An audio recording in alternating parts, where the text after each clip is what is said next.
happy birthday कसले पठाउनु भयो होला कसले दिनु भएको होला गेस बाबाले हो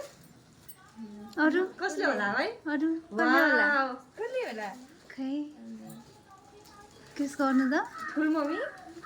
होइन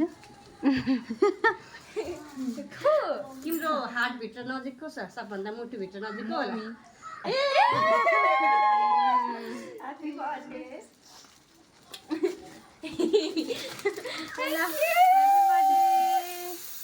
हजुरलाई गाली सरप्राइज चाहियो भने हुन्छ नि सबैतिर बच्चाहरूलाई त्यो देखाइदिनु लु साथीहरू